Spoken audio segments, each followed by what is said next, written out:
Well, I'm not sure if this is going to work, everybody. It's super windy out, but we're going to try. I'll see if I can shield my microphone a little bit. So I asked for questions this week on social media with the hashtag asksnapchick. And I got a whole bunch of questions. So I'm going to have to split this up into two sections or two videos. Today, I'm going to answer all the questions that were non-gear related.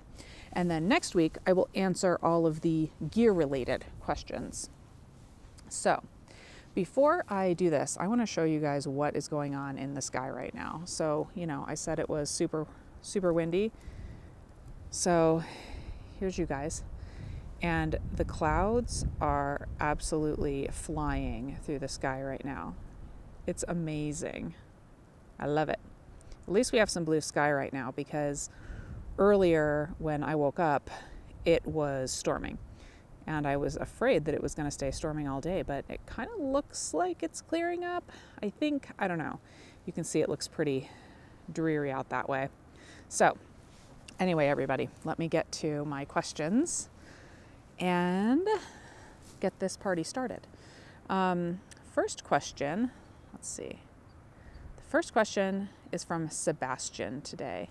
By the way, I didn't actually prepare. I didn't really read any of these questions before. So this, I usually like to prepare a little bit. So this one might not be quite as polished as normal, but hey, I've been busy. I've been trying to edit all of my Rocky Mountain National Park pictures. So anyway, Sebastian asks, "Hi Snapchick, what are your main sources of inspiration regarding street photography? I feel I keep coming up with cliched urban landscapes and subjects, like long exposure shots of traffic at night or shots of old industrial areas in black and white. How would you go about and broaden your ideas for this type of photography? Thank you." I would say this probably goes for not just street photography, but for any kind of photography, really. If you are wanting to do street photography or whatever the type of photography is that you're thinking of, and you don't want to like mix it up by doing something entirely different, like instead of doing street photography, go out to the forest and do forest landscapes instead of, street type landscapes. That's certainly a possibility. But if you don't want to do that, if you just want to stick with this certain genre, I would say try to shake it up by doing something different each time you go out for the next few times, and see if that helps. So let me think of some examples. Maybe, I don't know what type of gear you use, but maybe use slightly different type of gear. So if you normally use zoom lenses, just bring like one prime lens and see how that goes. If you normally use prime lenses, try to mix up your field of view, maybe, or your focal length, maybe. For example, if you like to shoot, 50 millimeter, or say you like to shoot 50 millimeter, grab a telephoto lens next time, or grab an ultra wide next time and see what that does. If you don't have all of, the gear to be able to do that, maybe focus on a certain type of subject. So this time when I go out, I am not going to shoot all the things that I normally shoot. I'm going to find weeds popping up through the cracks in the sidewalk, or I am going to find urban landscape. Like, what I mean by that is like, how sometimes they'll have little plants set up like at the edge of an intersection or in a median or something. You're going to focus on those this time, or you're going to focus on fine details of things, or you're going to focus on textures this time, and you're just going to take pictures of, just the sides of buildings and their textures, or the sidewalk and its texture, or whatever.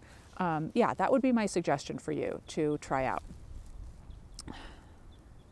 Next, Keith says, "How do you geotag your images? If so, what procedure or equipment do you use? If not, how do you keep track of where each image was taken?" I do not geotag my images. That is partially for my own safety. When I post things or share images, some of the geotags get stripped when you post them online, but so it's partly because of that and partly because, yeah, I just don't. It's not something that I wouldn't ever do, but I know that sometimes when I hook up my D500 to like my phone, it asks me if I want to, mark all my images with my phone's location, and I just don't do it. I know there's lots of options out there, though. So if I were to use something, though, well, that was another, I don't know. You didn't actually ask that, but if I were to use something, I would probably use one of the options that is like the camera brand options that are where you can connect it straight to the camera and it's kind of integrated pretty well, because that just seems like something that I just wouldn't want to deal with it if it ended up being more trouble, more trouble than it was worth, so to speak. But now that you mention it, of course, I'm like, why don't I do that? I should try it. I need to switch hands because my right hand is freezing. I have to switch gloves. Anyway, winter or spring. Yeah, it's spring. The first day of spring was this week. Okay, Brian says, have you ever come... I'm sorry. Just to go back 1 second, Keith's question about geotagging. If you guys do geotag your images, why don't you let us know down in the comments below? That question was from Keith, so let's let Keith know what you use to geotag your images and if you like it or if you don't like it. If you've tried something that you don't like, let us know so that none of us try it. We could use your expertise. Okay, now to Brian. Have you ever come over to South Africa? We have some stunning wildlife adventures here. What's on your to-go-to list? Oh, dude, Brian, I want to go everywhere. That is my problem. For a long time, I wanted to go to Europe, to Italy, to Florence in particular, because I heard a statistic when I was, studying art history in college that it has the most art of anywhere. And I don't remember what the exact statistic was, like it was the most museums or the most art or something. But yeah, I used to really, really, really wanted to go there, but now I want to go everywhere. So I kind of made a bit of a promise to myself when I started Snapchick and I started to be able to travel like this for work, travel and go to places like Rocky Mountain National Park and stuff like I just did.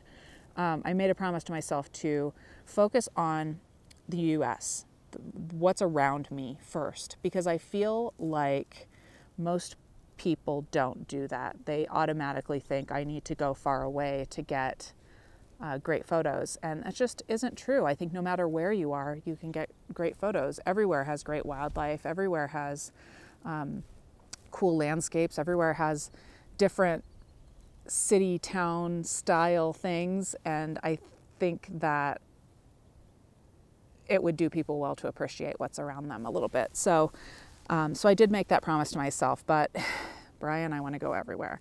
So on my to-go-to list is everywhere. I do have kind of a plan for my next big trip, but I'm not quite ready to release it yet because I haven't actually like booked anything yet. So I don't want to tell you guys quite yet, but it is going to be kind of a watery adventure. Johan, I'm guessing it's Johan or Johan. Do you sell prints of your work? If so, which platform would you recommend? Thanks. I did for a while use Zenfolio. I probably didn't promote it very well, so it didn't really take off, but I did like their options. As for selling prints of my work, other than like online, I do like my own stuff. I sell PDFs of ebooks, which is my work, But also for my Grand Canyon patrons, I share actual physical copies of books of my prints to them every time I go on one of these big adventures. I also give them actual prints every month, prints or books every month. So sort of, it's kind of a thank you for them contributing to my work and to, you know, being able to share all this stuff with you guys. So yeah, I guess that sort of answered your question. I sell it just from my own website or from Patreon. I also used Zenfolio in the past, and I did like them. What was the most challenging shoot you've ever done? Says TR Coster. There have been so many. I would say the most challenging shoot I've ever done. Gosh, you guys, I don't know. You know, there's been so many different types of photo shooting that I've done. Definitely, I've had some really difficult like hikes and stuff that I've done to get to places. There've been really like difficult things, like I work really hard every day to be able to go to places like Rocky Mountain National Park and take these trips. And it's really, you know, it's challenging to do that. But most challenging, you know what? I would say probably the first ones. The first photo shoot I ever did for like when I was assisting someone, taking that first step to actually go out and ask someone to, you know, assist them so that I could get experience and, you know, hopefully be a professional photographer one day myself, because it's just not something I ever, when I was a child, I ever imagined that I'd be able to do, even though I always wanted to be a photographer. So that was probably one of my most challenging, like emotion-wise, not like technical-wise. And then probably similarly, like one of the first photo shoots I did for Snapchick, because like hopping in front of the camera myself and doing like a self-portrait shoot, I didn't really know how to take self-portraits. I had to learn that. I was not a model in any way. So that was quite challenging, technical-wise and like emotion-wise. So yeah, I guess that's my answer for that. And then Assad asks, please explain abstract photography. I'm planning to do Abstract April. Please help me out. Thank you. I think you're talking about Abstract April, the photography theme that I did last year. And I do have a video for that, which I will link up above. And I really, really enjoyed Abstract April myself, but I didn't get a whole lot of engagement from you guys on it. I think it's a little abstract. It's a little abstract. So, you know, not everybody really got it or was interested in doing abstract photography. So I'm actually going to switch it up a little bit this year. You know, I don't always do the same, you know, themes every year. I don't do recurring themes all the time, except for like monochrome March, because monochrome March. But it will have to do with, or rather abstract will be able to be included in it. So I will talk to you guys more about that in April. But in the meantime, if you want to check out Abstract April, I'll put a link up above. And yeah, that's that. And I'm glad, Assad, I'm glad that you are, I'm glad that you're going to do it. So, or that you're, you know, wanting to participate. Okay, the next one is DIM images or DIM images. I don't know. I first caught one of your videos maybe 5-6 years ago. Why were you instantly familiar? It's because I look like everybody, apparently. I have gotten that since I was really young. I remember specifically I think in middle school, and I really remember in high school, people starting to say, hey, you look like my cousin, or you look like my friend's cousin, or, are you related to so-and-so because you really look like them? I've gotten that forever. So yeah, that's why I'm looking familiar. And Craig asks, Hi Snapchick, if you could give your younger self one piece of advice, what would it be? You know what? It would be one piece. I mean, I would really like to give myself a whole soliloquy on a lot of things, but one of the things that I would like to tell my younger self would be to not care so much what other people think or what like the social norms are, because I would have found myself and what I wanted to do with my life, and I would have been happier a lot sooner. I would not have had all those office jobs. So yeah, I spent a lot of my younger life wanting to please people and made sure that I had like the right purse and the right shoes, and that I don't want to get too far into it, but like it just, somewhere along the way I was like, wait a minute, this isn't who I want to be. This isn't what I want to be doing. I'm going to let myself out now. So I did. Next is from Richard. Richard says, wind. Richard says, what would you say are the percentage of photos you actually print?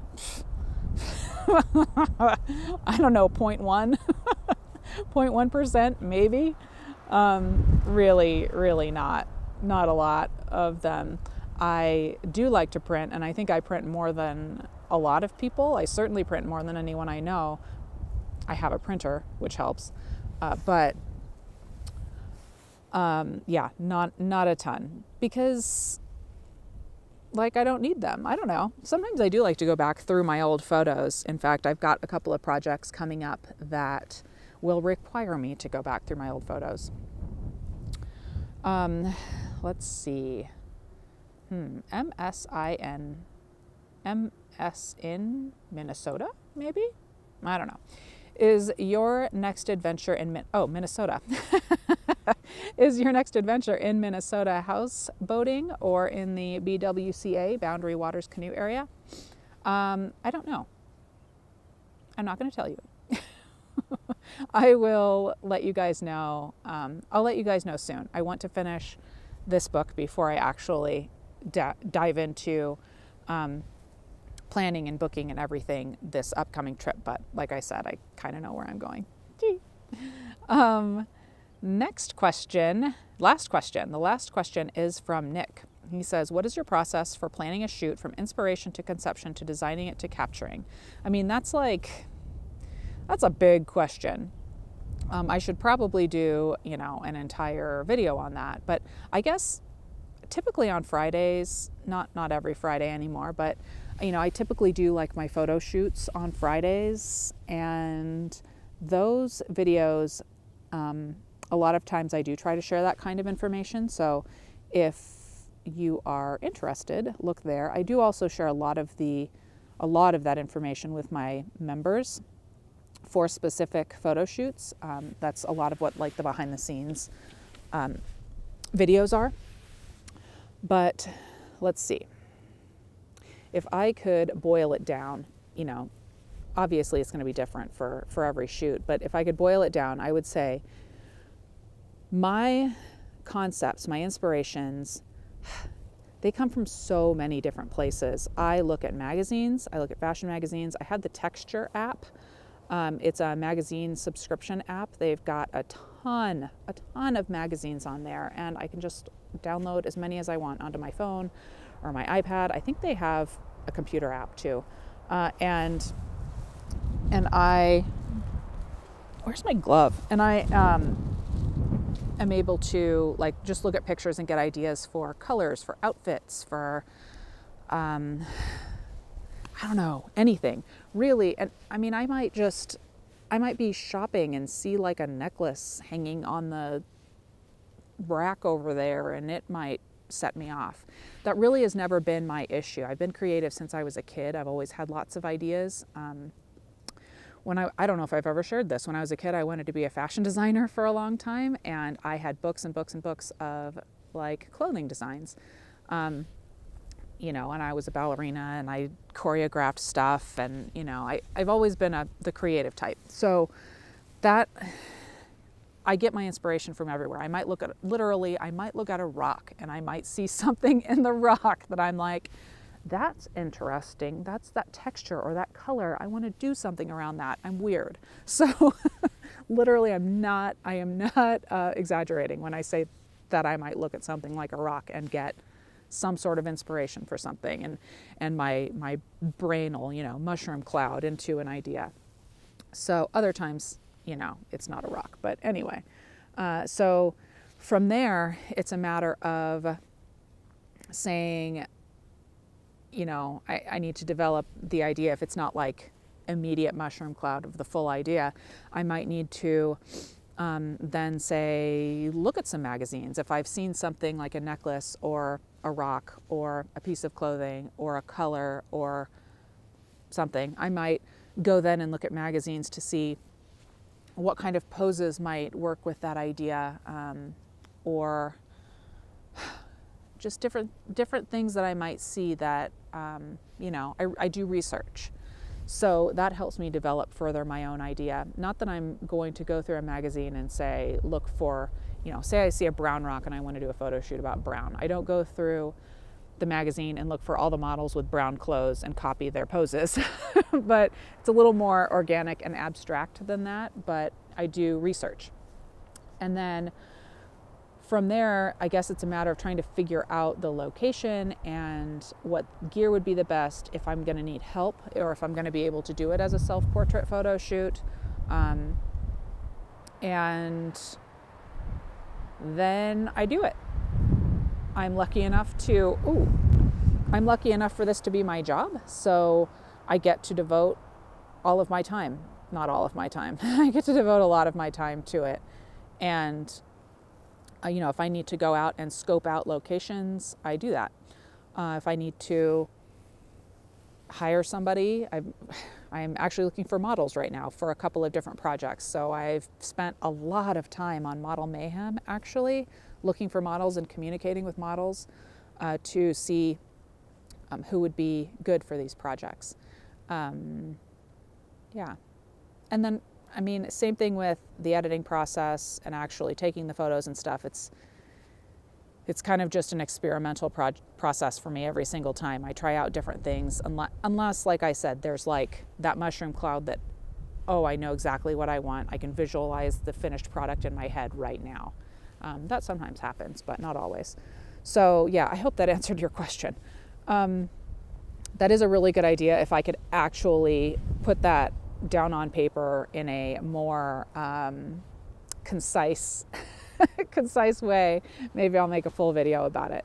So anyway, guys, that was my last question for the day. I do have a ton of questions on gear, so I will do a second half to this Q&A next week, and it will be all about gear. So that's it, everybody. Thank you very much for your questions. Thank you for watching. Thank you for participating in Monochrome March. I know that this video is not in monochrome. I figured the lighting situation was enough weirdness for for this video. I wasn't going to add black and white on top of it. So anyway, that's it, guys. I'm gonna wander around with my camera a little bit, and I will talk to you later.